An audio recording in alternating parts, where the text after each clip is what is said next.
मेरी तरफ से सभी को मेरा प्रणाम। अकेला पुराण, अपनी मनोदशा का कारण और समाधान।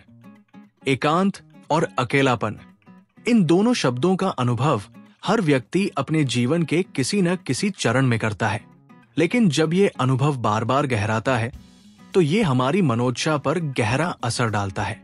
अकेलापन केवल शारीरिक स्थिति नहीं, बल्कि मानसिक और भावनात्मक स्थिति भी है।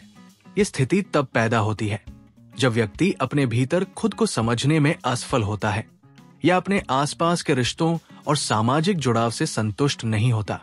ये कहानी है अनुराग की, जो एक कामयाब पेशेवर था, लेकिन उसके भीतर का अकेलापन उसकी जिंदगी पर हावी होता जा रहा था। प्रारंभिक जीवन और खुशी की खोज। अनुराग का जीवन शुरुआती दिनों में सामान्य था। उसके पास अच्छा परिवार, दोस्त और सामाजिक पहचान थी।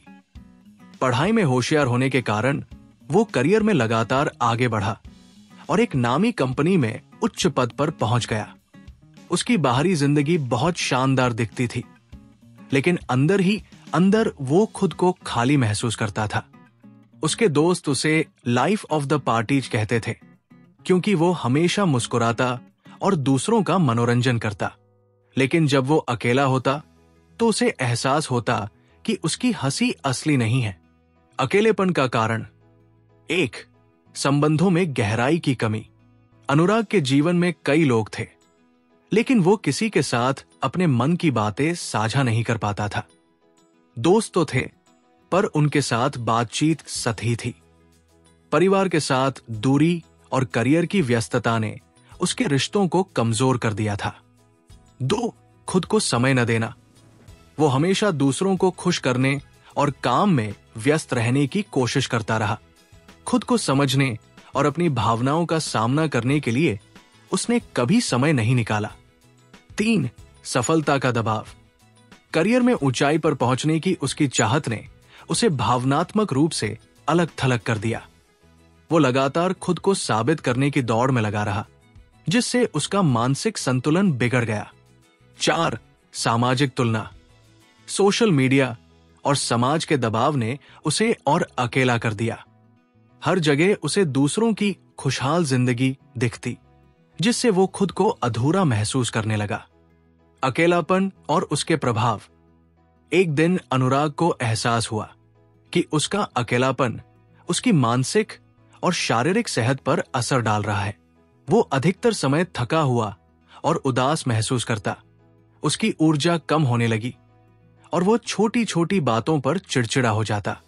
वो कई बार दोस्तों से मिलने का बहाना बनाता, लेकिन असल में वो खुद से भागने की कोशिश कर रहा था। उसे एहसास हुआ कि उसका जीवन दिशाहीन हो रहा है। समाधान की शुरुआत। 1. खुद से दोस्ती करना। एक दिन उसने ठान लिया कि वो अपने अकेलेपन का सामना करेगा। उसने खुद को समय देना शुरू किया। उसने हर सुबह 10 मिनट ध्यान करना शुरू किया और खुद से पूछा, आज मैं कैसा महसूस कर रहा हूं। 2. संबंधों की गहराई। अनुराग ने अपने पुराने दोस्तों और परिवार से जुड़ने की कोशिश की। उसने सतही बातचीत से परे जाकर गहराई से बात की और अपनी भावनाओं को साझा किया। 3. नकारात्मकता से दूरी। उसने सोशल मीडिया पर समय कम कर दिया और अपनी ऊर्जा को किताबें पढ़ने, संगीत सुनने और नए शौक अपनाने में लगाया। 4. समाज सेवा। अनुराग ने एक वृद्धाश्रम में जाकर समय बिताना शुरू किया। वहां के बुजुर्गों के साथ बातचीत ने उसे एहसास दिलाया कि हर कोई अपने तरीके से अकेलापन महसूस करता है। ये अनुभव उसके लिए बेहद सुकून भरा था। 5. आभार प्रकट करना।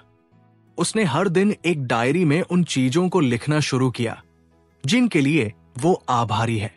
ये आदत उसे जीवन में छोटी छोटी खुशियों की कद्र करना सिखा रही थी। जीवन में बदलाव।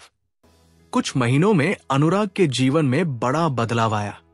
उसने महसूस किया कि अकेलापन केवल बाहरी स्थिति नहीं, बल्कि आंतरिक स्थिति है। खुद को स्वीकार करना, अपनी भावनाओं को समझना और गहराई से जुड़ाव बनाना अकेलेपन का सबसे बड़ा इलाज है। आज अनुराग न केवल अपने रिश्तों में बल्कि अपने काम में भी संतुलन और खुशी महसूस करता है। उसने सीखा कि अकेलापन कभी कभी हमें ये सिखाने आता है कि हम खुद को कैसे समझें और अपने जीवन में संतुलन कैसे बनाएं।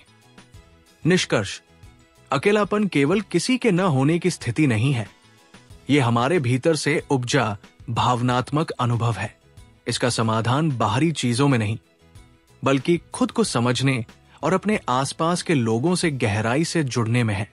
जब हम अपने अकेलेपन को स्वीकार कर उसके कारणों को समझने की कोशिश करते हैं, तभी हम अपने जीवन में खुशी और संतुलन पा सकते हैं। जैसा कि अनुराग ने सीखा, अकेलापन एक अवसर है खुद को खोजने और जीवन को एक नई दिशा देने का।